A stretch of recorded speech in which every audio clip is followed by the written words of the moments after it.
ایک عورت میرے تھانے میں آئی۔ عمر 35-36 سال ہوگی۔ لباس، چال ڈھال اور شکل و صورت سے خوشحال گھرانے کی معلوم ہوتی۔ خوبصورت عورت تھی۔ اپنی عمر سے کم از کم 5 سال کم لگتی۔ اس کے ساتھ اس کے محلے کے 2 معزز آدمی تھے۔ عورت کا نام یاد نہیں رہا۔ یاد ہوتا بھی تو میں اصل نام نہ لکھتا۔ اسے میں نادرہ کہوں گا۔ اس کے آنسو بہہ رہے تھے، آنکھیں سوجی ہوئی تھیں اور لال سرخ تھیں۔ اسے پتہ چلتا کہ وہ بہت روئی ہے۔ مجھے بتایا گیا کہ نادرہ کا اکلوتا بیٹا حنیف لاپتہ ہو گیا ہے۔ یہ اس کی واحد اولاد تھی۔ میں نے نادرہ کے لواحقین کے متعلق پوچھنے سے پہلے اس کے بیٹے کے متعلق کچھ باتیں معلوم کرنا بہتر سمجھا۔ وہ بچہ نہیں تھا کہ اسے کسی نے گلی میں سے اٹھا کر بوری میں ڈال لیا ہو۔ اس کی عمر 15 سال اور 3 مہینے بتائی گئی۔ اس لڑکے کی گمشدگی کی کئی وجوہات ہوتی ہیں۔ اس کیس میں ایک وجہ یہ بھی ہو سکتی تھی کہ حنیف اکلوتا ہونے کی وجہ سے، لاڈ پیار کی وجہ سے بگڑا ہوا ہوگا۔ اس کی کوئی فرمائش پوری نہیں ہوئی ہوگی اور وہ ماں کو ڈرانے کے لیے گھر سے بھاگ گیا۔ ایسے لڑکے خود ہی واپس بھی آ جایا کرتے ہیں۔ اس زمانے میں آج کل کی طرح بچے تو اغوا نہیں ہوا کرتے تھے۔ انگریزوں کی حکومت تھی۔ خرگار ابھی وجود میں نہیں آئے تھے۔ عداوت کی بنا پر یا پھر جائیداد کے تنازع میں کسی کا بچہ غائب کر دیا جاتا تھا۔ ایک وجہ یہ بھی ہوئی تھی کہ نوجوان لڑکے کسی کے عشق میں مبتلا ہو جاتے، جذبات کے گھیرے میں آ کر لڑکی کو گھر سے بھگا لے جاتے اور پھر ذلیل و خوار ہوتے، یا لڑکی کے لواحقین کے ہاتھوں ایسے طریقے سے قتل ہوتے کہ قاتل کا سراغ ہی نہیں ملتا تھا۔ ایسے کیس بھی اس دور میں بہت کم ہوتے، کیونکہ وہ زمانہ فلموں کا بھی نہیں تھا۔ بڑے شہروں میں 2-4 پکچر ہاؤس ہوتے، چھوٹے شہر اور قصبے اس لعنت سے محفوظ تھے۔ اس لیے نوجوانوں میں بھی ہیرو بننے کا خود پیدا نہیں ہوا تھا۔ عمر کے 15ویں سال سے بڑا ہی خطرناک دور شروع ہوتا ہے۔ جوانی کے جذبات غالب آنے لگتے ہیں۔ لڑکے کچھ ایسی حرکتیں کرنے لگتے ہیں جو نارمل نہیں ہوتی۔ لڑکے جو امیر اور آزاد ہوتے ہیں وہ گھروں سے نکل جاتے ہیں اور پھر خوار ہو کر واپس آ جاتے ہیں۔ حنیف اس زمرے میں آ سکتا تھا۔ حنیف کے متعلق اس کی ماں سے میں نے مجرا بالا وجوہات کے پیش نظر بہت کچھ پوچھا اور میں اس نتیجے پر پہنچا کہ حنیف گھر سے خود نہیں بھاگا اور کسی کے ساتھ اس کی عداوت بھی نہیں۔ اس کے متعلق یہ بھی بتایا گیا کہ اس میں چالاکی نام کو نہیں، اور یہ تو سوچا بھی نہیں جا سکتا کہ اس نے کسی لڑکی کے ساتھ چھیڑخانی کی ہو یا پھر اسے گھر سے بھگا کر لے گیا ہوگا۔ نادرہ کے ساتھ محلے کے جو 2 معزز شخص آئے تھے وہ واقعی معزز اور عقل مند تھے۔ وہ کہتے تھے کہ لڑکا بھولپن میں کسی کے پھندے میں آ گیا ہے۔ انہوں نے نادرہ کی موجودگی میں کہا کہ اس نے ماں بیٹے کو چپکا کے رکھا تھا، اسے آزادانہ طور پر مرد بننے ہی نہیں دیا۔ مجھے ایک اور خطرہ نظر آ رہا تھا۔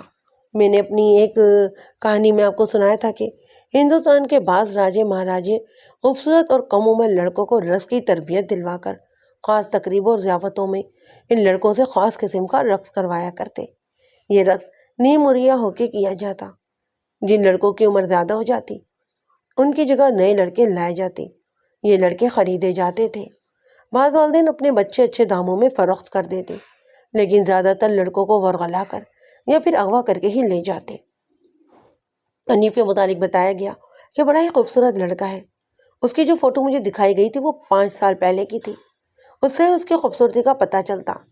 میں نے اس طرف بھی توجہ دی کہ نادرہ کے ساتھ اس کی محلے کے 2 آدمی آئے۔ اس کا خاوند، باپ یا کوئی بھائی ساتھ تو ہونا چاہیے تھا نا۔ مجھے نادرہ سے اور بھی کئی باتیں پوچھنی تھی، اس لیے میں نے دونوں ہی آدمیوں کو باہر بیٹھنے کے لیے کہا۔ نادرہ میرے پاس اکیلی رہ گئی۔ میں نے اس سے پوچھا کہ اس کے ساتھ اس کے گھر کا کوئی اور آدمی کیوں نہیں آیا۔ اس نے جو جواب دیا اس سے میں چونک اٹھا اور مجھے اطمینان سا ہونے لگا کہ مجھے گمشدہ لڑکے تک پہنچنے کا راستہ مل گیا ہے۔ اس نے مجھے اپنے متعلق جو کچھ بتایا وہ مختصر طور پر یہ تھا کہ وہ اپنے خاوند سے الگ رہتی تھی۔ خاوند کے ساتھ اس کا تعلق ٹوٹ چکا تھا لیکن طلاق نہیں ہوئی تھی۔ اپنے گھر میں اس کے 3 آدمی تھے، باپ اور 2 بھائی۔ باپ چند سال پہلے مر گیا۔ باپ کی زندگی میں نادرہ کے بڑے بھائی نے اپنی پسند کی شادی کر لی اور ماں باپ سے الگ ہو کر ساتھ والے شہر پر آباد ہو گیا تھا۔ اس کے بعد وہ گھر ہی نہیں آیا۔ اس سے چھوٹا لڑکا جو تھا لڑکپن میں ہی آوارہ ہو کر بدماشوں کی منڈلی میں چلا گیا۔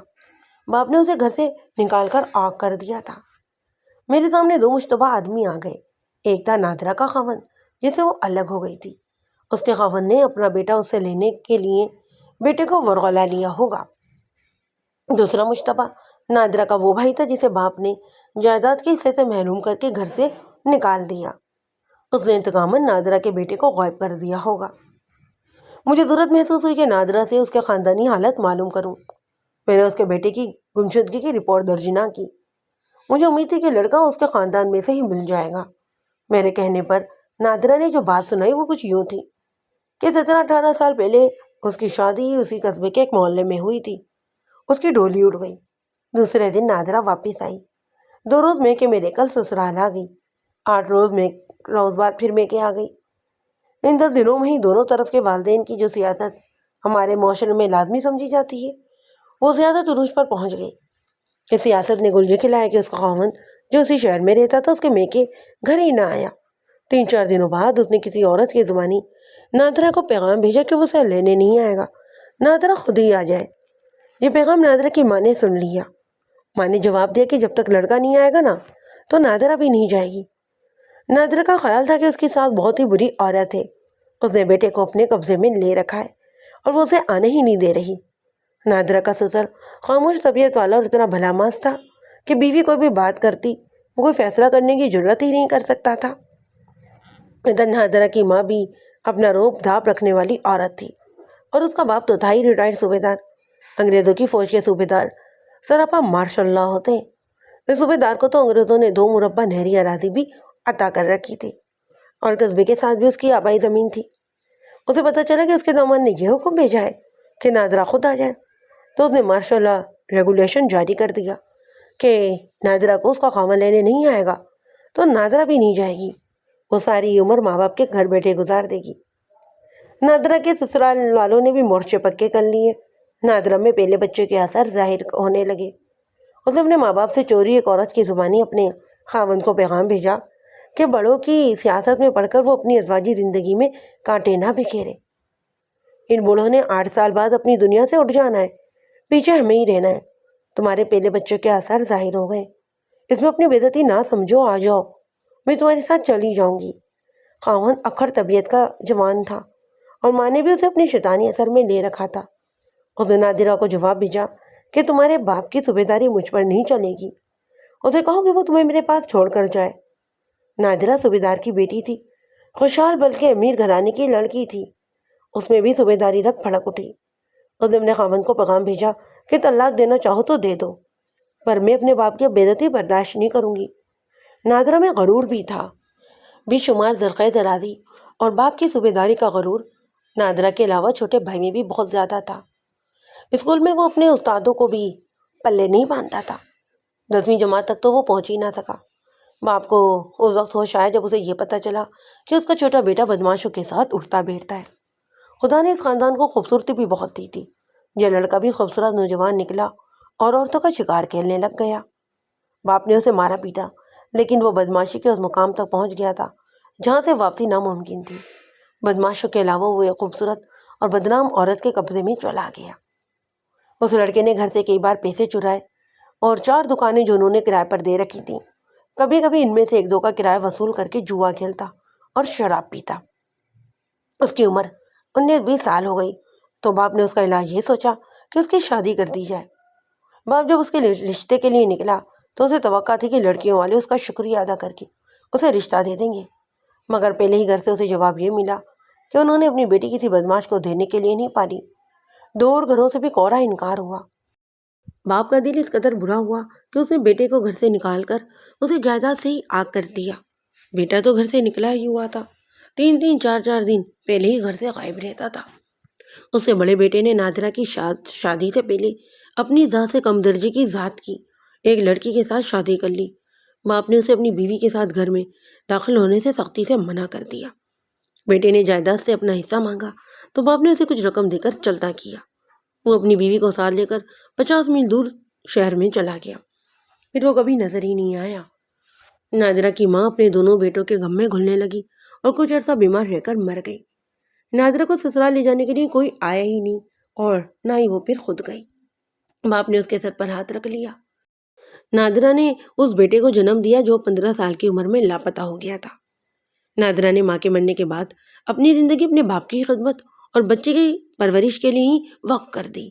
اس سے وہ بہت سکون محسوس کرنے لگی اس نے اس حقیقت کو قبول کر لیا کہ اسے اب باقی عمر اسی گھر میں گزارنی ہے۔ وقت گزرتا چلا گیا۔ نادرہ کے باپ نے اسے صرف ایک بار کہا کہ بیٹی، اگر تم دوسری شادی کرنا چاہتی ہو تو میں تمہارے خاوند کو مجبور کر دوں گا کہ وہ تمہیں طلاق دے دے۔ نادرہ نے بڑی پختہ لہجے میں کہا کہ وہ خود طلاق دے دیتا ہے تو میں قبول کر لوں گی، پر طلاق مانگوں گی نہیں۔ نادرہ نے مجھے بتایا کہ ابتدا میں وہ طلاق لینا چاہتی تھی، لیکن اسے اپنے خاوند کا پیغام یہ ملا کہ اس نے پہلی رات کہا تھا کہ ساری عمر تمہاری محبت کو سینے میں زندہ رکھوں گی، اور میں نے بھی تمہیں کہا تھا کہ تم پہلی عورت ہو جسے میرے دل اور میری روح نے قبول کیا ہے۔ زمین اور آسمان اوپر نیچے ہو جائے، میں تم سے جدا نہیں ہو سکتا۔ اب تمہاری مرضی ہے، آتی ہو تو آ جاؤ، نہیں آؤ گی تو عمر اکیلے ہی گزار دوں گا۔ میرے گھر میں کوئی دوسری عورت نہیں آئے گی اور میں خود بھی تمہیں لینے نہیں آؤں گا۔ نادرہ نے اس پیغام کا جواب یہ دیا کہ لینے آؤ گے تو اسی وقت چل پڑوں گی، خود نہیں آؤں گی۔ میرا جسم میری روح تمہارے لیے ہے، نہیں آؤ گے تو ساری عمر اکیلے ہی گزار دوں گی۔ اس کے بعد یہ بچہ پیدا ہوا، پھر بچہ بڑا ہونے لگا۔ برادری کے بزرگوں نے صوبیدار سے کہا کہ وہ اپنی بیٹی کی زندگی خراب نہ کرے۔ ادھر نادرہ کے سسرال سے بھی کہا گیا کہ اپنے بچوں کی زندگیوں کو یوں جہنم تو نہ بنائے، لیکن دونوں ہی طرف کے مورچے اتنے مضبوط تھے کہ فائر بندی پر آمادہ ہی نہیں ہوتے۔ نادرہ نے دل اپنا بچے سے لگا لیا۔ اپنے خاوند کے متعلق بس اسے اتنا ہی معلوم تھا کہ اس کے ماں باپ کے علاوہ دوسرے بزرگوں کے کہنے کے باوجود وہ شادی سے انکار کر چکا ہے، اور نادرہ کو یہ بھی پتہ چلا کہ اس نے اپنے ماں باپ کو دھمکی دی کہ انہوں نے اگر اس کی شادی کی بات پھر کبھی کی تو وہ گھر سے چلا جائے گا۔ نادرہ اس کے خاوند کی نفسیات ذرا ملاقاتہ کریں، ایک دوسرے کی خاطر وہ شادی نہیں کر رہے تھے، لیکن دونوں کا یکڑ پن اور ضد قائم تھی۔ وہ ایک اسے لینے نہیں آ رہا اور خود جا نہیں رہی۔ یہ تو ہے خیر چار دیواری کی دنیا، سراغ رسانی کی یہ کہانی ہے۔ میں نے اسے پوچھا کہ بچہ بڑا ہو گیا، باہر جا کر کھیلنے لگا، پھر اسکول جانے لگا، کیا اس دوران ایسا کبھی ہوا کہ باپ نے بیٹے کو ورغلایا ہو اور اسے اپنے ساتھ لے جانے کی کوشش کی ہو؟ نہیں، نادرہ نے جواب دیا۔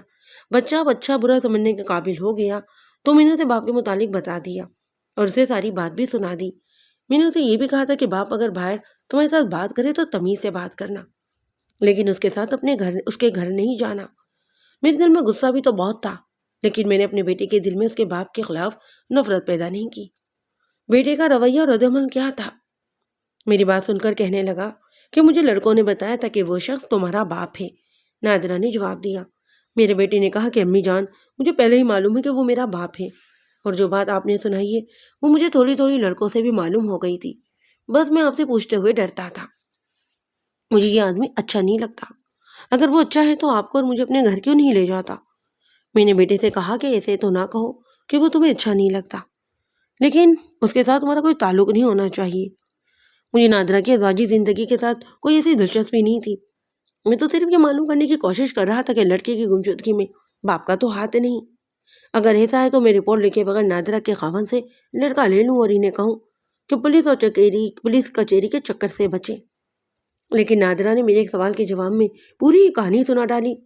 اس کہانی کا ایک حصہ تو بڑا ہی جذباتی ہے، وہ میں آپ کو سراغ رسانی سے ہٹ کر ضرور سناؤں گا۔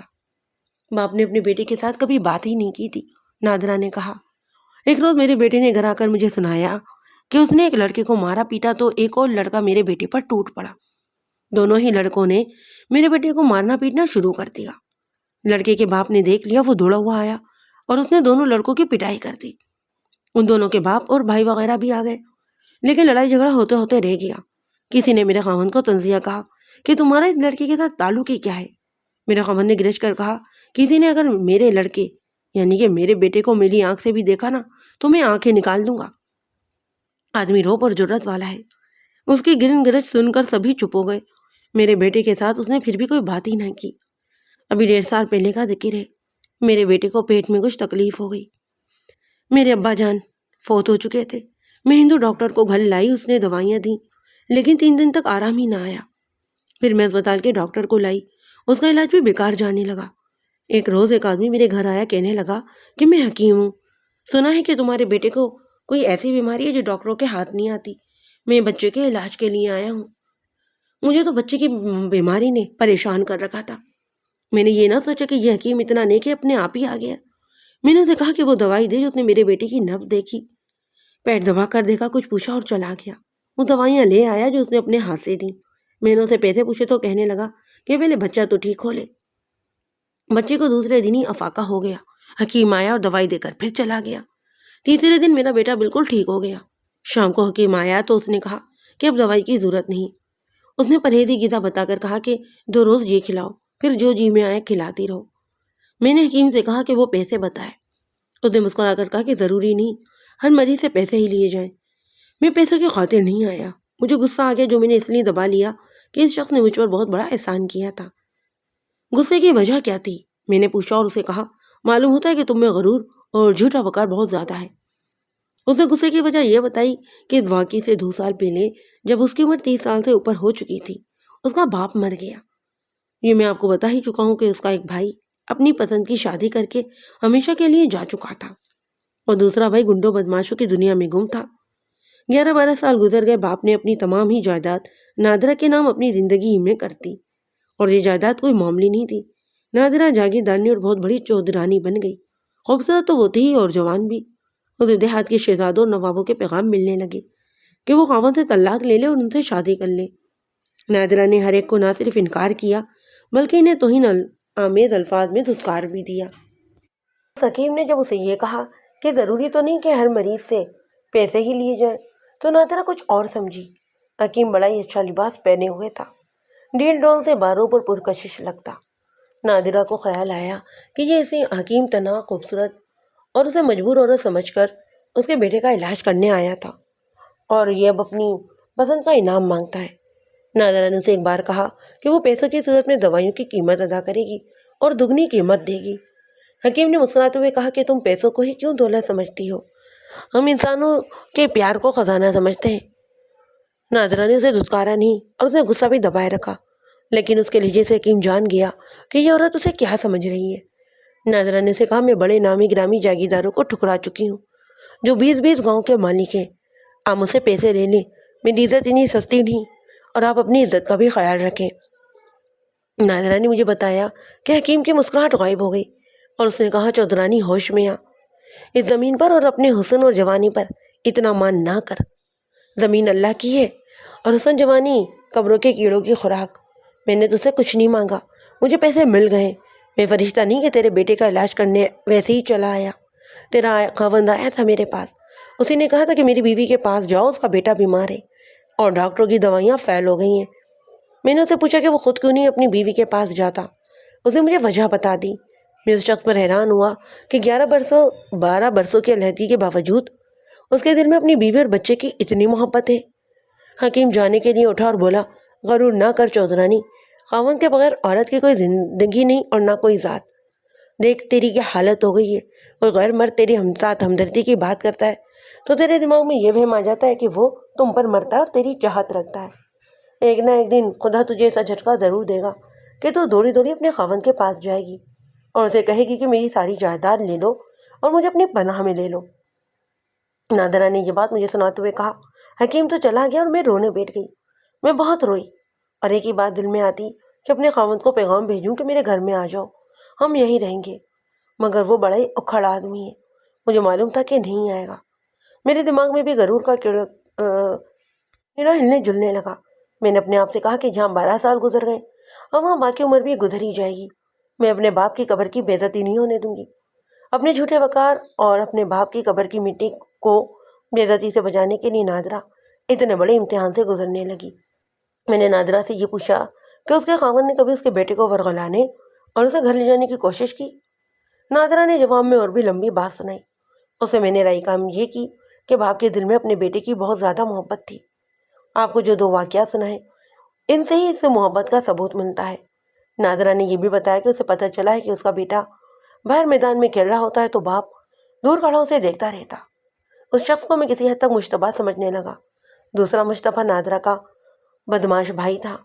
میں نے سپاہی کو بلا کر پوچھا کہ اس نام کو کوئی بدماش تھانے کے ریکارڈ پر ہے؟ اس نے ریکارڈ دیکھے بغیر ہی بتایا کہ اس کا نام نعمت علی ہے اور علیہ کے نام سے تھانے کے ریکارڈ پر درج ہے۔ سزا یافتہ نہیں ہے، بس جوئے باز ہے اور لڑائی کٹائی میں ماہر۔ پور چوری اور ڈکیتی کی وارداتوں میں بھی اسے 1-2 بار مشتبہ بٹھایا گیا لیکن اس کے خلاف کچھ نہیں ملا۔ یہ اس وقت کی 2 وارداتیں تھیں جب میں اس تھانے میں نہیں آیا تھا۔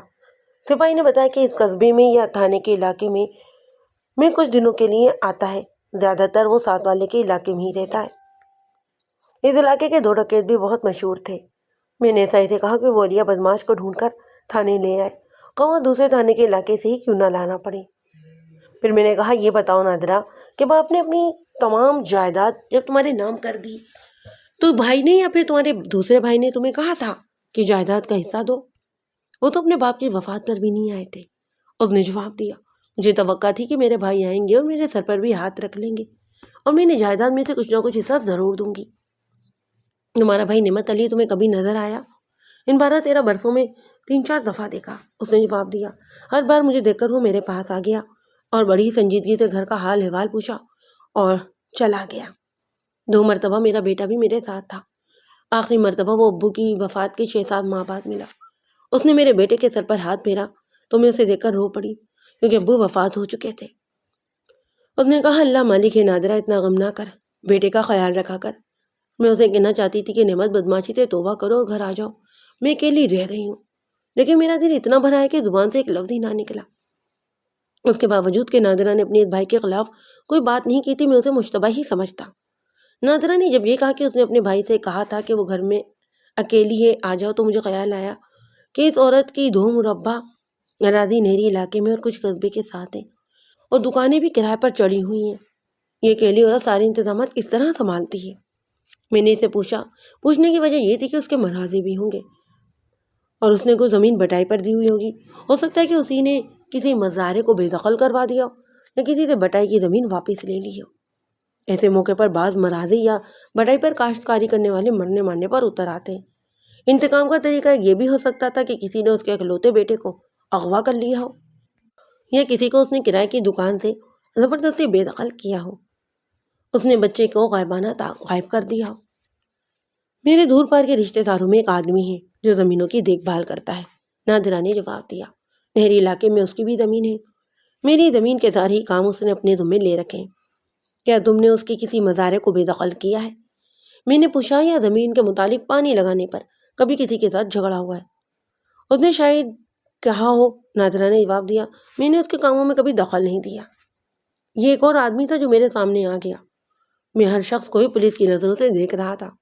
میں نے نادرہ سے اس شخص کے متعلق بہت پوچھا۔ اس نے اس کا نام لطیف بتایا۔ نادرہ سے 4-5 سال بڑا تھا، خوشحال زمیندار اور روب دھاپ والا تھا۔ وہ واحد آدمی تھا جو نادرہ کے گھر آتا جاتا۔ اسے نادرہ کی زمین کی دیکھ بھال اور فصل وغیرہ کے کاموں کی اجرت کی کوئی ضرورت نہیں تھی، وہ محض ہمدردی کی خاطر یہ کام کرتا۔ مجھے خیال ہے کہ اتنے دور پار کے رشتہ دار کو اس عورت کے ساتھ ہمدردی کیوں ہوئی؟ میں نے اتنا زیادہ کریدا تو پتہ چلا کہ وہ اچھا خوبرو آدمی اور ہنس مکھ ہے۔ اس کی بیوی ہے اور 3 بچے ہیں۔ میں نے یہ بھی معلوم کر لیا کہ اس کی بیوی بس واجبی سی شکل و صورت کی ہے اور غصے کی بھی بہت تیز ہے۔ اسے ہنسنا کھیلنا یا پیار سے بات کرنے کا تو ڈھنگ ہی نہیں آتا۔ میرے ذہن میں کئی سوال آئے۔ ایک شک یہ بھی پیدا ہوا کہ یہ رکاوٹ کا معاملہ ہے۔ نادرہ نے بڑے بڑے جاگیرداروں کے شادی کے پیغام غرور سے ٹھکرا دیے تھے اور اس آدمی کے ساتھ اتنے گہرے مراسم پیدا کر رکھے تھے کہ وہ اس کی ساری اراضی کی خود دیکھ بھال کرتا تھا۔ نادرہ کی کسی امیدوار نے اسے اپنا بنانے کے لیے اس کے بیٹے کو اغوا کر لیا ہوگا۔ میں نے نادرہ کو اپنے دفتر میں بیٹھا رہنے دیا اور باہر جا کر ان دونوں آدمیوں کو بلایا جو نادرہ کے ساتھ آئے۔ انہوں نے لطیف کے متعلق پوچھا۔ میں نے انہیں کہا کہ وہ مجھے بالکل صحیح بات بتائیں اور صحیح رائے دیں۔ انہوں نے وہی باتیں بتائیں جو نادرہ بھی مجھے بتا چکی تھی اور اپنی رائے ان الفاظ میں دی۔ بند دروازوں کے پیچھے کا حال تو اللہ ہی جانتا ہے۔ کوئی کہتا ہے کہ لطیف اور نادرہ منہ بولے بھائی ہیں اور کوئی کہتا ہے کہ سبھی کہنے کی باتیں ہیں۔ انسان بڑی ہی کمزور چیز ہے۔ نادرہ کو ہم سب اچھی عورت کہا کرتے ہیں کیونکہ یہ ہر کسی کے دکھ سکھ میں شریک ہوتی ہے، غریبوں کی مدد کرتی ہے۔ کسی غریب اور نادرہ کی بیٹی کی شادی ہو تو اس کا آدھا جہیز بھی بنا دیتی ہے، لیکن آخر انسان ہے، 16-17 برسوں سے خاوند کے بغیر زندگی گزار رہی ہے، دھن دولت والی بھی ہے۔ یہ تو ابتدائی کارروائی تھی جو میں کر رہا تھا۔ میرے مخبر بہت ہی ہوشیار تھے، وہ لوگوں کے بند دروازوں کے پیچھے کی باتیں بھی سن لیتے۔ مجھے بھی معلوم نہیں کس کس کی خفیہ رپورٹ لینی تھی۔ میں نے لڑکے کی گمشدگی کی رپورٹ درج کر لی۔ دوسرے تھانوں کو اطلاع دینے کے لیے سپاہی سے کہا کہ کاغذی کارروائی مکمل کر لے۔ گمشدگی کی تفتیش شروع کرنے سے پہلے پولیس کو بڑی ہی لمبی چوڑی کاغذی کارروائی کرنی پڑتی ہے۔ وہ سپاہی کے سپرد میں نے کہ وہ مکمل کرے اور میں خود نادرہ کے ساتھ اس کے گھر اور گرد و نواح دیکھنے کے لیے چلا گیا۔ لڑکا صبح 10 بجے کے لگ بھگ گھر سے کھیلنے کے لیے باہر گیا۔ پھر واپس ہی نہیں آیا۔ اس روز اسکول بند تھے، شاید اتوار تھا۔ میں نے گھر دیکھا، گلی دیکھی، اس گلی کے درمیان سے گلی بائیں کو جاتی، 5 گھروں بعد گلی ایک میدان ختم ہوتی، میدان سے آگے کھیت تھے اور کھیتوں سے آگے بنجر علاقہ۔ اس گلی کے گھروں کے چند آدمی اور کچھ بچے بھی یہ تماشا دیکھنے کے لیے باہر آ گئے۔ میں نے ان سے پوچھا کہ پرسوں 10 بجے کے لگ بھگ ان میں سے کسی نے حنیف کو کسی کے ساتھ دیکھا ہوگا؟ کسی نے نہیں دیکھا تھا۔ میں میدان سے آگے چلا گیا۔ ایک پگڈنڈی میدان میں سے ہوتی ہوئی کھیتوں میں سے گزر کر آگے چلی جاتی۔ کھیتوں میں چند ایک آدمی کام کر رہے تھے۔ انہیں بلا کر پوچھا کہ پرسوں 10 بجے کے لگ بھگ یہاں کوئی ٹانگا یا گھوڑا رکا ہوگا اور ایک 15 سال کے لڑکے کو اس پر لے جایا گیا ہوگا؟ ان میں سے کسی نے ہی نہیں دیکھا تھا۔ میں تھانے چلا گیا، مجھے مشتبہ افراد کو بلانا تھا۔ نادرہ کا بھائی علیہ نہیں ملا تھا، وہ قصبے میں نہیں تھا۔ اسے لانے کے لیے 2 کانسٹیبل بغیر وردی کے بھیج دیے گئے۔ میں نے ہیڈ کانسٹیبل سے کہا کہ نادرہ کے خاوند کو ساتھ لے آئے۔ ہیڈ کانسٹیبل ابھی تھانے سے نکلا ہی تھا کہ ایک دراز قد، بڑے صاف ستھرے رنگ اور دلکش چہرے مہرے والا آدمی آیا۔ اس نے بوسکی کی قمیض اور لٹھے کی شلوار پہن رکھی تھی۔ عمر 40 سال سے کچھ کم ہی لگتی۔ وہ سیدھا میرے پاس آیا اور نام لطیف بتایا۔ اسے دیکھ کر مجھے بہت خوشی ہوئی۔ نادرہ کے خاوند کے بعد مجھے اسے بھی بلانا تھا۔ میں باہر گیا ہوا تھا۔ اس نے کہا ابھی واپس آیا ہوں اور پتہ چلا ہے کہ نادرہ کا بیٹا لاپتہ ہو گیا ہے۔ میں اپنی زمینوں پر گیا ہوا تھا۔ کیا خیال ہے آپ کا؟ لڑکا مل جائے گا؟ سچے دل سے ڈھونڈو تو خدا بھی مل جاتا ہے۔ میں نے کہا میں جن بوت تو نہیں، آپ نے مدد کی تو لڑکا مل جائے گا۔ یہ تھا وہ واحد شخص جو نادرہ کے گھر آتا جاتا اور اس کے سارے ہی کام کرتا تھا۔ میں نے نادرہ کو دیکھا تھا، خوبصورت عورت تھی، اور اب اس شخص کو دیکھ رہا تھا، یہ بھی بڑا خوبرو اور صحت مند آدمی تھا۔ نادرہ کو یہ آدمی اچھا لگنا چاہیے تھا، اس کی پسند بھی اچھی تھی۔ مجھے خیال آیا کہ نادرہ اسی آدمی کی خاطر خاوند کے پاس نہیں جاتی۔ میں نے اس شخص سے پوچھا کہ وہ کسی پر شک کرتا ہے۔ اس نے کسی پر شک ظاہر نہ کیا۔ نادرہ کے خاوند کے متعلق اس نے کہا کہ وہ ایسی حرکت نہیں کر سکتا، نہ ہی وہ ایسی ذہنیت کا آدمی ہے۔ میں نے جس طرح نادرہ کے آگے تمام وجوہات رکھی تھی جن کی بنا پر لڑکے گھروں سے بھاگتے ہیں، وہ بھی میں نے اسے پوچھا کہ ان میں اس کے بیٹے کے غائب ہونے کی کون سی وجہ ہو سکتی۔ اسی طرح میں نے لطیف کو بھی یہ ساری وجوہات بتا کر اسے پوچھا کہ لڑکا کیوں اور کس طرح لاپتہ ہوا ہوگا۔ لطیف نے نادرہ کی طرح ہر ایک وجہ پر لکیر پھیر دی۔ میں اس پر جرح بھی کرتا رہا اور تبادلہ خیالات بھی۔ اس کی باتوں میں خود اعتمادی تھی، ذرا سی بھی جھجک نہیں تھی۔ میں نے اس پر حملہ کرنے کا ارادہ کیا۔ میں نے کہا دیکھو لطیف بھائی، میں تھانے دار ہوں، مجھے گمشدہ لڑکے کو تلاش کرنا ہے اور یہ میری سرکاری ڈیوٹی بھی ہے۔ اگر میں اس میں کوتاہی کروں گا تو میری نوکری یا ترقی چلی جائے گی۔ آپ بہت شریف انسان ہو سکتے ہیں، لیکن پولیس ہر کسی کو کچھ اور ہی نظروں سے دیکھا کرتی ہے۔ میں آپ سے ایسی باتیں پوچھوں گا جو آپ کو اچھی نہیں لگیں گی، لیکن آپ کو میری ہر بات کا جواب دینا پڑے گا۔ اگر بعد میں مجھے پتہ چلا کہ آپ نے کوئی بات مجھے غلط بتائی ہے تو پھر یہ آپ کا جرم ہوگا اور میں آپ کو گرفتار کر لوں گا۔ نادرہ اس کے بیٹے کے متعلق میں کوئی جھوٹ نہیں بول سکتا۔ اس نے کہا پوچھیں آپ کیا پوچھنا چاہتے ہیں۔ نادرہ کے بیٹے کی گمشدگی کے باعث آپ ہیں۔ میں نے کہا وہ تو جسے تڑپ ہی اٹھا بولا وہ کیسے؟ وہ اس طرح کے لڑکا جوان ہے، سب کچھ سمجھتا ہے۔ میں نے کہا لیکن وہ چھوٹا ہے اور جس طرح مجھے بتایا گیا ہے کہ بھولا بادشاہ ہے، اس میں چالاکی نہیں، اور وہ آپ کے اور اپنی ماں کے خلاف کچھ نہیں کر سکا۔ بس وہ یہی کر سکتا تھا کہ گھر سے بھاگ جائے یا اور اپنے آپ کو کہیں پر ختم کر دے۔ اگر وہ ریل گاڑی کے نیچے آ کر اپنے آپ کو ہلاک کرتا تو تھانے میں اطلاع مل جاتی، وہ دریا میں ڈوب کر مرا ہوگا۔ اس نے حیران ہو کر کہا اوہ، آپ تو ایک بے بنیاد شک میں پڑ گئے۔ میں نے کہا اور سنو لطیف بھائی، نادرہ کو اس کے خاوند نے اپنے گھر میں نہیں بسایا، لیکن طلاق بھی نہیں دی۔ اس نے دیکھا کہ اس کی بیوی نے آپ کے ساتھ دوستی لگا لی ہے تو اس نے بہتر یہی سمجھا کہ اپنے بیٹے کو اس گھر سے اٹھا لے۔ میں نے اس کا چہرہ دیکھا، چہرے پر گھبراہٹ نہیں، غصہ تھا، وہ بے چین ہو رہا تھا۔ کیا ایسا نہیں ہوا کہ آپ نے نادرہ کے کسی اور امیدوار کو کوئی تانا دیا ہو کہ اس نے نادرہ کے بیٹے کو غائب کروا دیا؟ بالکل نہیں، اس نے غصے میں بڑی دبنگ آواز میں کہا، اور اس نے مجھے آپ کہنا بھی چھوڑ دیا۔ میری طرف جھک کر انگلی کا اشارہ میری طرف کر کے بولا تم خوش قسمت ہو کہ تھانے دار ہو اور تھانے میں بیٹھے ہوئے ہو۔ اگر تم تھانے کے آتے سے باہر یہ بات کہتے نا تو… وہ دانت کو پیس کر خاموش ہو گیا۔ میں غصے کے جواب میں غصے سے بولنے والا تھا، تھانے دار نہیں تھا۔ اپنے آپ کو ٹھنڈا رکھ کر میں نے تفتیش میں مخبروں معجزوں جیسی کامیابیاں حاصل کی تھی۔ نادرہ کے ساتھ تمہاری دلچسپی کیا ہے؟ منہ بولی بہن ہے وہ میری۔ اس نے کہا اس میں کوئی شک نہیں کہ وہ مجھے بہت اچھی لگتی ہے. مجھے اس کی صورت، اس کا قد بُد، اس کی باتیں، اس کی غیرت، سبھی کچھ اچھا لگتا ہے، اور میں اس کے لیے ہر قربانی بھی ادا کر سکتا ہوں اور کروں گا بھی. مجھے صرف یہ پتہ چل جائے کہ لڑکا ہے کس کے پاس، پھر وہاں کسی تھانے دار کی اور کسی مجسٹریٹ کی ضرورت ہی نہیں پڑے گی. میں خود ہی تھانے دار ہوں گا اور خود ہی مجسٹریٹ ہوں گا. جناب عالی، نادرہ بہت ہی صاف ستھرے اخلاق کی عورت ہے، اس غلط فہمی کو دل سے نکال دیں. میں نے مسکراتے ہوئے کہا، لطیف یار، اس وقت مجھے تم تھانے دار ہی رہنے دو. مجھے بتاؤ کہ نادرہ کے خاوند کے ساتھ تمہاری کبھی کوئی بات ہوئی ہے؟ اس نے کہا، ہوتی رہتی ہے. مجھ سے پورا جواب سن لیں. لوگوں کے دل گندے ہیں. مجھ پر اور نادرہ پر لوگوں نے پیٹھ پیچھے شک کیے تھے، اب بھی کرتے ہیں. ایک روز نادرہ کے خاوند نے مجھے کہا کہ میں نادرہ کے گھر نہ جایا کروں. اب ان باتوں کو خیر جانے دیں جو میرے اس کے درمیان ہوئی. وہ بڑا ہی دل گردے والا آدمی ہے. میں نے اسے یقین دلایا کہ نادرہ کو میں نے اپنی بہن بنا رکھا ہے اور مجھے لوگوں کی باتوں کی کوئی پرواہ نہیں. اس شخص سے مجھے کچھ بھی حاصل نہ ہوا. وہ مجھے کہنے جو آیا تھا کہ میں تفتیش میں کوتاہی نہ کروں. اس نے یہ بھی کہا کہ میں لڑکا برآمد کروا دوں تو وہ مجھے دل کھول کر انعام دے گا. وہ چلا گیا. نادرہ کا خاوند آ گیا تھا. میں نے اسے بلایا اور پوچھا کہ کیا خیال ہے، لڑکے کو کس نے اغوا کیا ہوگا؟ اس نے کہا کہ وہ کوئی رائے نہیں دے سکتا. معلوم نہیں آپ کو کسی نے بتایا ہے یا نہیں، پر میں نادرہ کا خاوند تو ہوں، پر ہم علیحدہ رہتے ہیں. اس نے کہا، مجھے پتہ چلتا رہتا تھا کہ نادرہ نے لڑکے کو شہزادہ بنا رکھا تھا. اس نے لڑکے کی کوئی بات پوری نہیں کی ہوگی، اسی لیے وہ گھر سے بھاگ گیا ہے. آپ نے کبھی سوچا تھا کہ اپنے بیٹے کو آپ لے جائیں؟ اس نے جواب دیا، نہیں، وہ ماں کے بغیر نہیں رہ سکتا. میں اسے مشتبہ سمجھ کر کئی اور باتیں پوچھا. وہ ٹال گیا. آپ مجھے سیدھے الفاظ میں کیوں نہیں کہتے کہ آپ کو مجھ پر شک ہے کہ میں نے اپنے بیٹے کو اپنے پاس رکھنے کے لیے چھپا لیا ہے؟ اس نے کہا، یہ شک دل سے نکال دیں. اگر میری یہ خواہش ہوتی تو میں اس لڑکے کو کچی عمر میں اٹھا لیتا، جب وہ تھوڑے ہی دنوں میں اپنی ماں کو بھول سکتا تھا. اب تو اس کی عمر 15-16 سال ہو گئی ہے. میں اسے اغوا کر سکتا ہوں پر اپنے پاس نہیں رکھ سکتا. بات یہ ہے جناب، میں لڑکے کی ماں کو کوئی صدمہ نہیں پہنچا سکتا. اس نے میرا کچھ نہیں بگاڑا.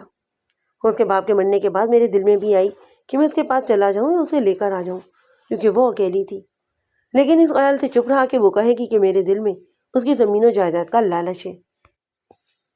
میں نے اکتا ہوئے لہجے میں کہا، لالچ کو گولی مارو یار، میرا اس کے ساتھ کوئی تعلق نہیں کہ تم نادرہ کے متعلق کیا سوچتے ہو. میں تو کہتا ہوں کہ مجھے اشارہ دو کہ میں لڑکے کو بس برآمد کرواؤں. اس کے ساتھ کچھ اور باتیں ہوئی لیکن وہ کوئی اشارہ ہی نہ دے سکا. البتہ میں اسے بے گناہ سمجھنے لگا. اپنے بیٹے کی گمشدگی پر وہ بہت ہی بھڑکا ہوا تھا اور جذباتی بھی تھا. میں نے لطیف کا ذکر کیا کہ وہ نادرہ کے سارے کام کرتا ہے اور اس کے ہاں بھی جاتا ہے. میں نادرہ کو بھی جانتا ہوں اور لطیف کو بھی.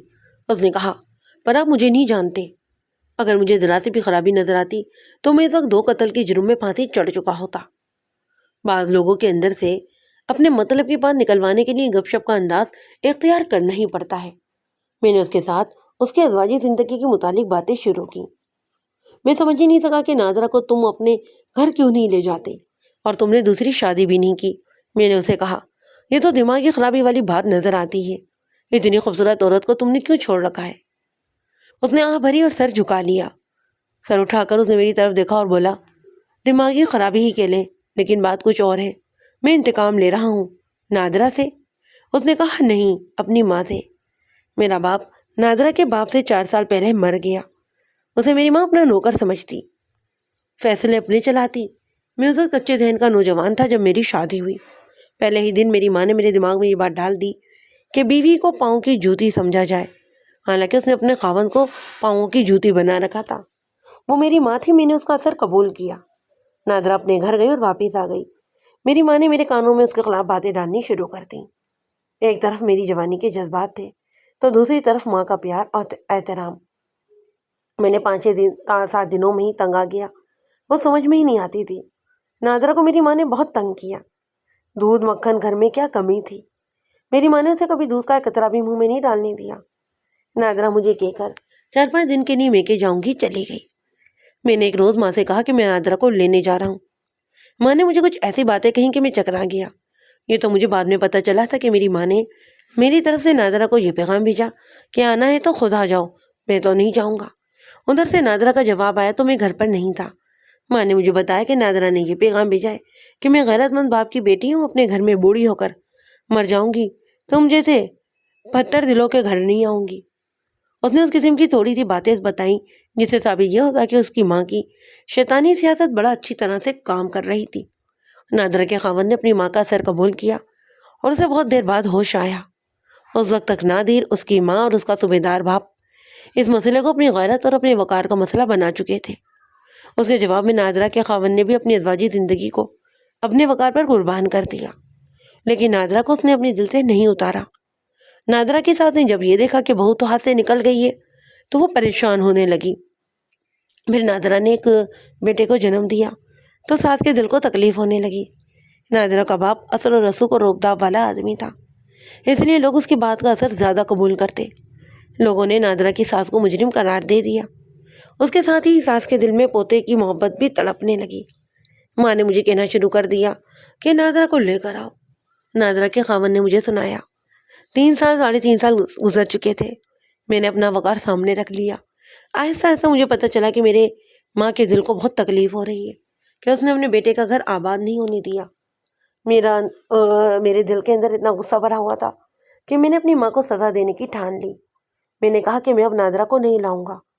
وقت گزرتا چلا گیا اور وہ وقت بھی آیا کہ ماں نے رو رو کر نادرہ کے خاوند سے کہا کہ بیٹا میں تمہیں اتنا اجڑا ہوا نہیں دیکھ سکتی، تمہارا گھر آباد دیکھنا چاہتی ہوں۔ عورتیں بھی مجھے الزام دے رہی ہیں کہ میں نے اپنے بیٹے کا گھر اجاڑا ہے۔ نادر کا خاوند کچھ تو پہلے ہی اکھڑا تھا، ماں کو سزا دینے پر آیا تو اتنا ظالم ہو گیا کہ اس نے اپنا گھر آباد نہ کر کے ماں کو اذیت میں مبتلا کر دیا۔ آخر میں اس نے ماں سے کہنا شروع کر دیا اپنے کی سزا بھگتو۔ تم نے اپنی بہو کو گھر سے نکالا تھا، وہ تمہیں اچھی نہیں لگتی تھی، تمہارے دل میں اس کا ذرا سا بھی پیار نہیں تھا۔ اس کی سزا تمہارے بیٹے کو ملی ہے اور تمہیں بھی ملی ہے۔ وہ مجھے سناتا رہا اور میں سنتا رہا۔ میں اس کی نفسیات پر بہت حیران ہوا، لیکن میں نے اس کے عقل کی تعریف کی۔ ایسی ماں کے ساتھ ایسا ہی سلوک ہونا چاہیے تھا۔ بہرحال اس شخص کے ساتھ مغز اور خپائی کر کے مجھے کچھ بھی فائدہ حاصل نہ ہوا۔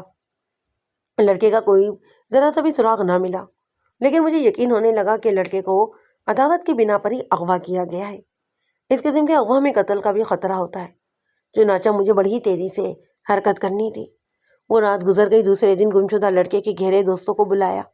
انہوں نے تو خالی تختی دکھا دی۔ وہ کہتے تھے کہ حنیف شرارتی لڑکا نہیں تھا، اس نے تو کبھی کسی لڑکے کو بھی نہیں چھیڑا، تو وہ لڑکی کو کیا چھیڑے گا۔ نادرہ کے مطابق مجھے مخبروں سے رپورٹیں ملتی رہیں، وہ شریف، ملنسار اور غریب پرور کی وجہ سے بہت مشہور تھی۔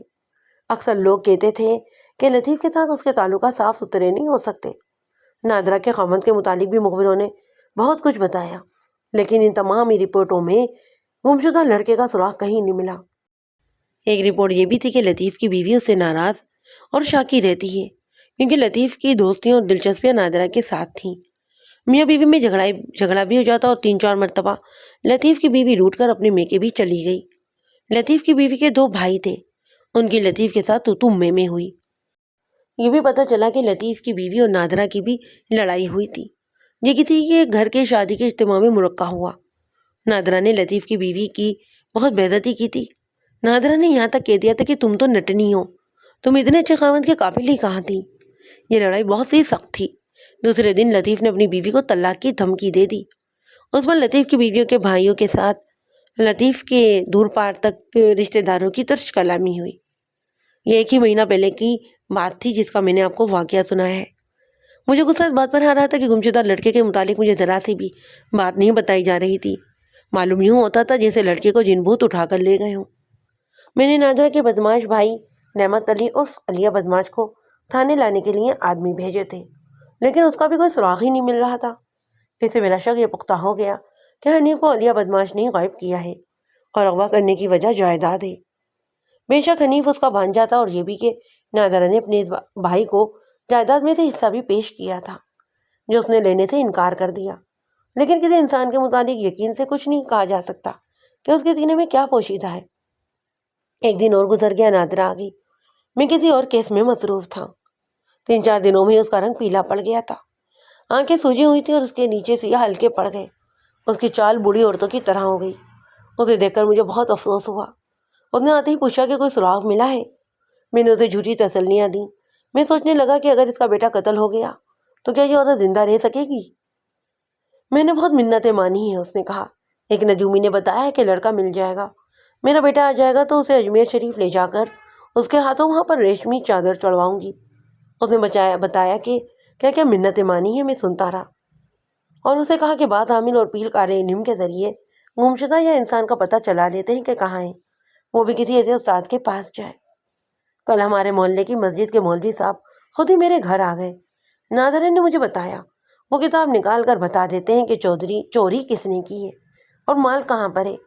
مجھے کہنے لگے کہ تمہارے بیٹے کی گمشدگی کی اطلاع رات کو ہی ملی تھی، تمہارا ایک یہی بیٹا ہے، اللہ اسے دشمنوں سے بچائے۔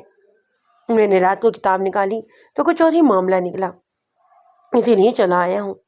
مولوی صاحب کی بات سن کر میں بہت پریشان ہوئی، وہ چوری معاملہ کیا ہو سکتا ہے؟ میں نے مولوی صاحب کے پاؤں پکڑ کر کہا کہ وہ جس قدر دولت مانگیں گے نا، ان کے قدموں میں ڈھیر کر دوں گی، بس مجھے میرا بچہ واپس لا دیں۔ مولوی صاحب نے کہا کہ دیکھو، مجھے دولت کا لالچ نہیں، مجھے انسانی ہمدردی تمہارے پاس لے کر آئی ہے۔ میرے حساب میں ایک شرط نکلی ہے جو تمہیں پوری کرنی پڑے گی۔ میں نے ہاتھ جوڑ کر روتے ہوئے ان سے شرط پوچھی۔ مولوی صاحب نے کہا کہ میری کتاب نے بتایا ہے کہ اس گھر میں کوئی غیر مرد آتا ہے، نہ محروم کا اس گھر میں آنا تمہیں بھی نہ جانے اور کیا کیا نقصان پہنچائے گا۔ میں نے انہیں بتایا کہ میرے گھر میں ایک ہی نہ محروم آتا ہے، وہ میرا منہ بولا بھائی ہے۔ مولوی صاحب نے کہا کہ تمہارے مکان کے پچھواڑے بڑے ہی نیک جن کا بسیرا ہے، اسے اس گھر میں کسی غیر مرد کا آنا سخت برا لگتا ہے، منہ بولے بھائی کو وہ بھی غیر مرد سمجھتا ہے، اسی نے تمہارے بیٹے کو تمہاری نظر سے اوجھل کیا ہے، اور مجھے کہا ہے کہ میں تمہیں بتا دوں، خیریت چاہتی ہو تو جو آدمی تمہارے گھر آتا ہے اس کے ساتھ تعلق توڑ لو، تمہارا بیٹا خود ہی گھر آ جائے گا۔ میں نے مولوی صاحب سے کہا کہ میں یہ شرط پوری کر دوں گی، خدا کے لیے مجھے میرا بچہ تو واپس لا دیں۔ مولوی صاحب نے مجھے یقین دلایا کہ وہ میرا بچہ حاضر کروا دیں گے۔ میں نے نادرہ سے پوچھا تم نے شرط پوری کر دی ہے؟ ابھی نہیں، اسے جواب دیا، اور دور کے کسی گاؤں کا نام لے کر کہا وہاں ایک ہندو سنیاسی ہے جو زمین کے نیچے کے راز بھی بتا دیتا ہے، لطیف اس کے پاس چلا گیا ہے، وہ آئے گا تو اسے کہہ دوں گی کہ اب میرے گھر نہ آیا کرے۔ مجھے اس عورت پر بڑا رحم آ رہا تھا، وہ بھٹکتی پھر رہی تھی، کسی نے جو کچھ بھی کہا اس نے مان لیا۔ نادرہ کے جانے کے بعد یہ مولوی میرے دماغ میں اٹک گیا، وہ خود نادرہ کے گھر گیا تھا اور اسے یہ شرط بتائی کہ وہ کسی غیر مرد کو گھر میں نہ آنے دے، یہ غیر مرد صرف لطیف تھا۔ مولوی نے کہا تھا کہ یہ شرط پوری کر دو تو تمہارا بیٹا واپس آ جائے گا۔ اس کے ساتھ ہی مجھے یاد آیا کہ لطیف کی بیوی روٹ کر چند مرتبہ اپنے ماں باپ کے پاس بھی جا چکی تھی، اور اس کے بھائیوں کا بھی جھگڑا لطیف کے ساتھ ہوا۔ یہ ایک ڈرامہ تھا جو میرے ذہن میں کھیلنا شروع کر دیا۔ میں نے اپنے عقل اور تجربے کی روشنی میں اس کا تجزیہ کیا تو میری پولیس کے حصے نے مجھے حکم دیا کہ مولوی کو تھانے بلاؤ۔ میں نے اسی وقت ایک کانسٹیبل کو بھیجا کہ بھائی مولوی کو ساتھ لے کر آئے۔ نادرہ سے کہا کہ وہ پیروں اور نجومیوں کے چکر میں نہ پڑے، اس کی بجائے گھر میں قرآن ختم کروائے اور خود نماز کے علاوہ نفل بھی پڑھتی رہے۔ مولوی صاحب تھانے میں آئے تو پوری ہی جلال میں تھے اور کسی ورد میں ہل رہے تھے، ان کی آنکھوں میں سرما بھرا تھا۔ انہوں نے دروازے میں کھڑے ہو کر میرے دروازے کے اندر نظر دوڑائی، جیسے فیصلہ کر رہے ہو کہ یہ کمرہ اس قابل ہے کہ نہیں، وہ اس میں داخل ہو یا پھر واپس چلے جائیں۔ میں نے اٹھ کر اور آگے بڑھ کر ان سے ہاتھ ملایا اور میں جھک گیا، پھر انہیں احترام سے بٹھایا۔ کیوں بلایا ہے مجھے؟ انہوں نے جلالی لہجے میں پوچھا۔ آپ کو تکلیف دینے کا گناہ اس لیے کیا ہے، سنا ہے کہ آپ جنات کو راز کی بات بتایا کرتے ہیں۔ میں نے غلاموں کی طرح کہا، ایک لڑکا گم ہو گیا ہے، کوئی سراغ نہیں ملا، کسی نے بتایا ہے کہ آپ چوری کا مال اور گمشدہ بچے برآمد کروا دیا کرتے ہیں۔ میرے حال پر رحم کریں، آپ کا مسلمان بھائی ہوں، میری نوکری کا سوال ہے۔ مولوی نے کہا ہم اس عورت کو بتا تو چکے ہیں، جنات نے ایک شرط بتائی ہے وہ پوری ہو گئی تو بچہ واپس آ جائے گا۔ میں نے بڑے ہی عاجزانہ انداز میں گزارش کی، مولانا مجھے یہ تو بتائیں کہ بچہ اس وقت ہے کہاں اور وہ کہاں سے واپس آئے گا، ہم یہ نہیں بتا سکتے۔ مولوی نے مجھے الو کا پٹھا سمجھتے ہوئے نظریں دوسری طرف پھیر کر کہا، اسے کہو کہ شرط مان لے، لڑکا مل جائے گا۔ جناب مولانا میں نے گزارش کی ہے، مجھے صرف یہ بتا دیں کہ آپ کو اس کام کی کتنی اجرت ملی ہے، پھر میں آپ کو بتا دوں گا کو آپ کو یہ اجرت دی کس نے اور کیوں دی ہے۔ اس نے چونکنے کی بجائے آہستہ آہستہ گردن گھمائے میری طرف دیکھا، اس کی آنکھوں میں ابھی تک ایک جلالی چمک تھی۔ آدمی استاد معلوم ہوتا، تم تھانے داری کے روپ میں نا فضول باتیں کر رہے ہو۔ ہاں جناب مولانا، میں نے کہا، میں آپ کو یہی تو یاد دلانا چاہتا ہوں کہ میں تھانے دار ہوں اور آپ اس وقت تھانے میں نہیں، مسجد میں نہیں بیٹھے۔ ہمارے لیے مسجد اور تھانے میں کوئی فرق نہیں، اس نے کہا، ہم جو بات مسجد میں کہیں گے وہی تھانے میں کہیں گے۔ اس نے انگلی آسمان کی طرف اٹھا کر کہا، ہمارے تھانے دار وہ ہے۔ مولانا آپ جو جھوٹ مسجد میں بول سکتے ہیں وہ تھانے میں نہیں چل سکتا۔ میں نے کہا آپ نے جس تھانے دار کی طرف اشارہ کیا ہے نا وہ تو آپ کو اگلے جہاں میں پکڑے گا، اور میں اس کے حکم سے آپ کو اسی جہاں میں پکڑ لوں گا۔ کیا آپ کو اپنی عزت عزیز نہیں ہے؟ اب اس کے چہرے کی پر جلال کی بجائے اس کو اپنا رنگ آ گیا۔ میری بات غور سے سنیے مولوی صاحب، میں نے دوستانہ لہجے میں کہا، ہم ہندوؤں اور سکھوں کے ساتھ رہ رہے ہیں اور میں انہیں کوئی تماشا نہیں دکھانا چاہتا۔ ذرا اپنے مذہب کا خیال کر لیں۔ دوسری بات یہ کہ ان لوگوں کی سیاست میں آپ نہ آئیں۔ مسجد اور گھر میں بیٹھ کر بہت کچھ کیا جا سکتا ہے، لیکن بات جب تھانے میں آ جاتی ہے نا تو پھر آپ کچھ بھی نہیں کر سکتے۔ یہاں آپ گڑبڑ کریں گے تو یہ جرم ہوگا۔ نادرا کے اگر کوئی غیر محروم جاتا ہے تو جاتا رہے، آپ مذہبی پیشوا کی حیثیت سے اسے مسجد میں بلا کر شرمسار کریں، چکر نہ چلائیں۔ لیکن آپ میں اتنی جرت نہیں کہ اتنی بڑی ذات والوں کے منہ پر کوئی بات کہہ سکے۔ بہت اچھا جناب، اس نے برخوردارانہ لہجے میں کہا، میں نے آپ کی بات سمجھ لی ہے، اب میں جاؤں؟ جلدی کیا ہے مولوی صاحب؟ میں نے کہا، ظہر کی نماز میں بھی 4 گھنٹے باقی ہیں۔ میں نے آپ کو اس لیے تو نہیں بلایا کہ آپ میری بات سمجھ جائیں اور چلے جائیں۔ میری اب خواہش یہ ہے کہ آپ کے دل میں جو بات ہے وہ مجھے سمجھا کر جائیں۔ مجھے بتائیں کہ لڑکا کہاں ہے، اور میں آپ کو ایک بار پھر خبردار کر دوں کہ یہاں چکر بازی نہیں چلے گی۔ میں آپ کو تیسری بار نہیں کہوں گا اور زیادہ انتظار بھی نہیں کروں گا، سیدھا حوالات میں بند کروں گا۔ اس نے بڑی کسیانی سی حیثیت کر کہا، اپنے پیش امام کو حوالات میں بند کرتے آپ کو کوئی خیال نہیں آئے گا؟ مجھے تو بہت خیال آئے گا، میں نے کہا، اور مجھے بہت افسوس بھی ہوگا۔ افسوس یہ نہیں ہوگا کہ میں نے پیش امام کو حوالات میں بند کر دیا، بلکہ دکھ تو یہ ہوگا کہ میرا پیش امام جھوٹا ہے۔ کیا آپ مجھ پر شک کر رہے ہیں مولوی صاحب؟ میں نے اکتا ہوئے لہجے میں کہا، آپ سمجھ گئے ہیں کہ میں آپ پر شک کر رہا ہوں۔ آپ بول پڑے، ذرا سے انعام کے لالچ میں اپنی عزت اور اپنے بیوی بچوں کو تباہ نہ کریں۔ اس نے سر جھکا لیا۔ مولوی صاحب، میں نے کہا، آپ جتنی جلدی زبان کھولیں گے اتنا ہی آپ کے حق میں بہتر ہوگا۔ میں مولوی کو تو جال میں لا ہی رہا تھا، لیکن خیال یہ بھی آتا کہ میں جس شک پر کام کر رہا ہوں یہ غلط بھی تو ہو سکتا ہے نا۔ میں نے کچھ سوچ تو لیا تھا، لیکن میری سوچ الٹی بھی ہو سکتی تھی۔ کسی مولوی یا پیر کو تھانے بلانا اور مشتبہ بٹھانا بڑے ہی خطرے والی حرکت تھی۔ لوگ ان پر جانے قربان کرتے تھے۔ ان پیروں اور مولویوں نے لوگوں کے دماغوں پر قبضہ کیا ہوا ہوتا۔ آج کل بھی دیہات میں مسجد کے پیش امام اور پیر دیہاتوں کی سیاست بازیوں میں تعویذوں اور پیش گوئیوں کے ذریعے برابر کے شریک ہوتے ہیں۔ آج کل بھی پیش امام کتاب نکالتے ہیں اور غیب کا حال احوال بتاتے ہیں۔ یہ مولوی بھی کچھ اسی کا نسل کا معلوم تو ہوتا۔ میں اس کے انداز اور رویے سے سمجھ گیا کہ جرم میں اس کا کچھ نہ کچھ ہاتھ ہے۔ اسے سمجھایا، کچھ ڈرایا تو اس نے اپنا سینہ کھول دیا۔ میں نہیں بتا سکتا کہ لڑکا کہاں ہے، اس نے کہا۔ ہاں، یہ بتا سکتا ہوں کہ اسے کس نے غائب کروایا۔ وہ شخص چودھری لطیف کی بیوی کا بڑا بھائی چودھری سلامت ہے۔ اس کا چھوٹا بھائی چودھری کرامت بھی اس کے ساتھ ہی ہے۔ کیا لڑکے کو قتل کیا جائے گا؟ مولوی نے جواب دیا، نہیں۔ اگر نادرا نے ان کی شرط پوری کر دی تو لڑکے کو شہر میں لا کر چھوڑ دیا جائے گا اور وہ اپنے گھر چلا جائے گا۔ مولوی نے میرے آگے ہاتھ جوڑے اور منت سماجت کی کہ چودھریوں کو پتہ نہ چلے کہ مولوی نے بھانڈا پھوڑ دیا ہے۔ اس قسم کا گواہ تھانے دار سے یہ منت ضرور کیا کرتا ہے، اور ہر تھانے داری پکا وعدہ کیا کرتا ہے کہ وہ کسی کو پتہ ہی نہیں چلنے دے گا، مگر ضرورت پڑے تو تھانے دار اسے حوالات میں بند بھی کر دیا کرتا تھا۔ میں نے بھی مولوی سے کہا کہ وہ بیغم ہو کے مجھے ساری بات بتا دے۔ اس نے بتایا کہ اسے معلوم تھا کہ لطیف نادرا کے سارے کام کرتا ہے اور اس کے گھر جاتا ہے، اور مولوی کو بھی یقین تھا کہ ان کے تعلقات تو پاک ہو ہی نہیں سکتے، لیکن مولوی نے لطیف پر کبھی ظاہر نہیں ہونے دیا کہ وہ اس پر شک کرتا ہے۔ مولوی کو دوسروں سے بھی یہ پتہ چلا کہ لطیف کے گھر میں لڑائی جھگڑا ہوتا رہتا ہے۔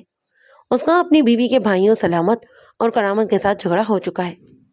اگر یہ حرکتیں کسی ذات کے گھرانے میں یا کسی غریب کسان یا کسی مزارے کے گھر میں ہو رہی ہوتی تو چودھری انہیں بلا کر لن تن کرتے ہیں، لیکن یہ ڈرامہ خود چودھریوں کے گھر میں ہی کھیلا جا رہا تھا، اس لیے انہیں کوئی روک ٹوک نہیں سکتا تھا۔